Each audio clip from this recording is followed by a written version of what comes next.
his former Pentagon UFO chief who recently retired from that, and I think he's Yeah. working for the Department of Energy now, Dr. Sean Kirkpatrick. Does he know more than he lets on? Well, yeah. I mean, in everybody working in the classified world knows more about stuff than they're letting on. That's a given.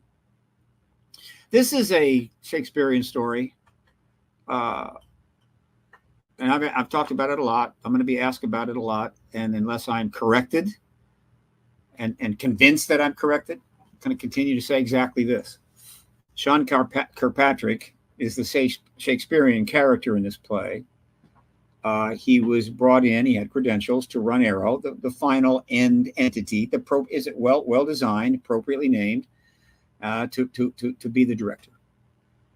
Not to find out what the phenomena was, they already know, but to be the director of Arrow, because when disclosure comes, they're going to need Arrow.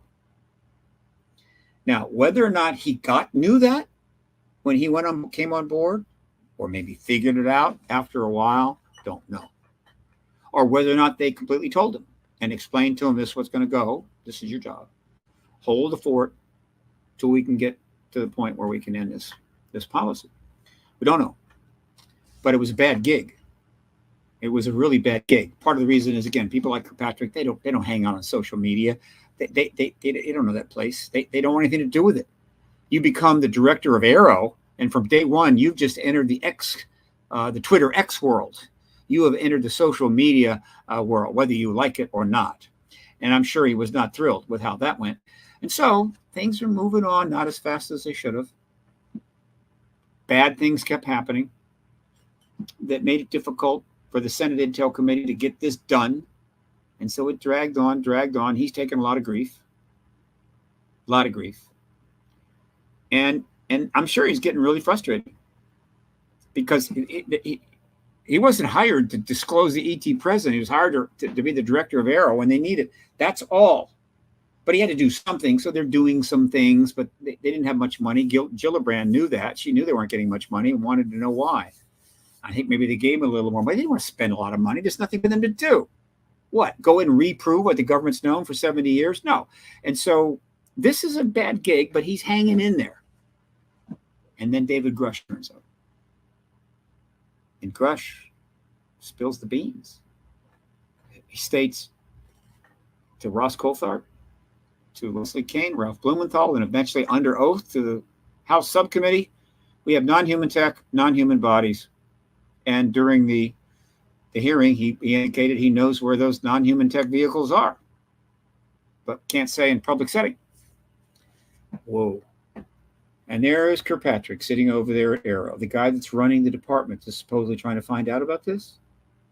And he can't touch it. He can't say a damn thing. And he knows it. And he knows the questions are going to be coming and he can't answer them. He knows at that point he is screwed. And then he has to make some decisions. And he made bad decisions. But I don't want to second guess him. I mean, I don't know what I would have done in that situation. But the first mistake was to attack Grusch immediately. Thinking that if he can attack Grusch and diminish him, then that separates him and he's less likely to get any questions and so forth. Somebody leaked Grusch's medical records. We still don't know who it was. Didn't work, backfired. There was social media attacks, didn't work, backfired. But so then, it's even worse for Kirkpatrick. Now he's getting really pounded away in the internet. And getting more frustrated, more angry, and finally he's had enough. And he resigns. Okay? Good enough. Put it behind him. Move on. And he continued to be attacked. He was given a job right away. I mean, they kind of knew that, we really screwed this guy over. So I'm sure he's going to get a paycheck and be able to continue his life. But it would be a long time before he left social media behind, I can assure you. But then you had the Schumer Amendment come, which was announced 39 days after Grusch came forward, put up on the Senate website legislative page 1 day after the hearing on the 26th of July, and ultimately led to the bill being gutted, which is exactly what Schumer wanted, would set the stage for checkmate on the whole damn thing. And so somebody realized we have really screwed the pooch here. Grusch said there's ET tech. Schumer's confirmed there's ET tech. Nolan has confirmed there's ET tech, and now the gutting of the bill to get at an eminent domain confirms there's ET tech. Who hasn't confirmed there's ET tech? And so they panicked and said, "We just shut it down. We did it in 1969. We can do it again." They used a Condon report. We're going to use an Arrow report. We're going to get it all done and put it out. It's going to show that there's nothing to any of this. Kirkpatrick's name will be on it. Kirkpatrick has gotten a bad deal. My advice to him is simple. Pull a Dr. J. Allen Hynek. Take some time, think about it, and then come back out to the media and basically say, look, this is not right. I don't stand behind this report.